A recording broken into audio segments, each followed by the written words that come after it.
She was buried alive. Because the king died. When you think of ancient Egypt, what comes to mind? Perhaps the golden reflections of the Nile River, colossal pyramids, temples adorned with gold, and the magnificent mummies of the pharaohs. As one of history's most captivating and mysterious civilizations, Egypt has always presented us with a world of splendor and divinity.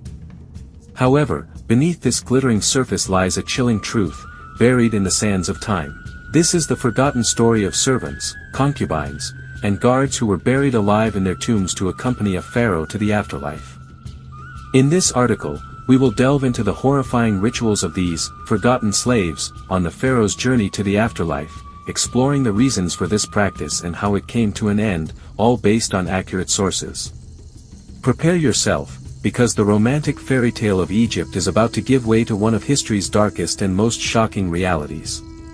Today, death is often seen as a finality, but for ancient Egyptians, death was merely a new beginning. The pharaoh lived on earth as a god and was believed to retain his divine status after death, journeying to the underworld known as the Duat. On this eternal voyage, he would need a complete household to serve, protect, and provide for him, just as they did on earth. This belief, in the earliest periods of Egyptian history, especially during the First Dynasty, led to an unbelievable practice: human sacrifice. In the early 19th and 20th centuries, archaeologists conducting excavations in the Abydos region of Egypt were stunned. They discovered that the tombs of the First Dynasty pharaohs consisted of hundreds of burial pits arranged around the main burial chamber. Around the tomb of Pharaoh Jur, 338 graves were found, and around Ahas's tomb, there were 36. These graves contained not only human skeletons but also seals, ceramics, and other daily use items. Analysis showed that these people were killed either at the same time as the pharaoh or shortly after. Men, women, young and old, servants, nobles, and even dwarf and dog skeletons were found in these graves. These people were buried alive to serve their pharaohs in the afterlife. For them, it was not a punishment but an honorable duty. Being buried alongside the pharaoh opened the doors to a divine life for them. Their lives were dedicated to becoming a part of the king's eternal life.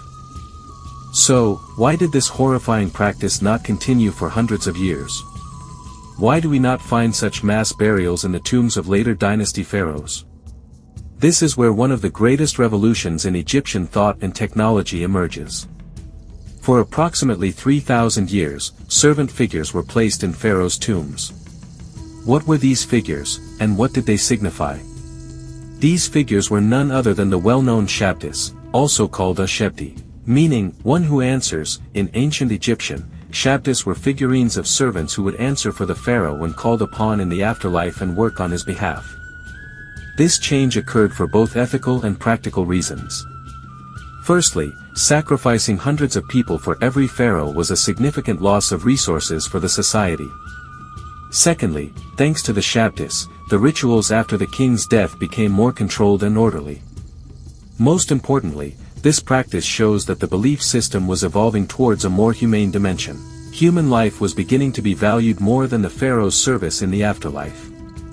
This topic presents not only a historical fact but also a moral dilemma. The pharaohs viewed this decision as a divine duty. But do you think this practice was right? If you were in their shoes, would you sacrifice hundreds of people to serve you in the afterlife? Or would you save those lives and send only figurines in their place? If you were a pharaoh, would you want real people to serve you in the afterlife, or would you prefer the Shabti figurines to fulfill this duty? Share your thoughts in the comments below. Such rituals reflect not just a pharaoh's personal beliefs, but a whole civilization's cosmological view. The Egyptian practice shares similar motifs with other ancient civilizations like the Sumerians and Elamites in Mesopotamia. For example, the flood story in the Sumerian epic of Gilgamesh, the Akkadian goddess Ishtar, and the Hittite storm god Tesip are all evidence that these civilizations shared a common cultural and mythological memory. Stories, gods, and legends spread without borders, just like trade routes, connecting civilizations. This shows that history is not just about wars and political struggles, but also about how belief systems, stories, and emotions transcend borders. This article has not only shown the gleaming surface of Egyptian history but also its complex, sometimes unsettling, yet always fascinating realities. The story of those buried alive reminds us that history is always deeper and more layered than we know. We will continue to uncover the mysterious and sometimes disturbing secrets buried in the sands of time. If you found this story compelling, get ready to discover more secrets lost within the dusty pages of history. Click the subscribe button below to join us on our journey into the mysterious underworld of history.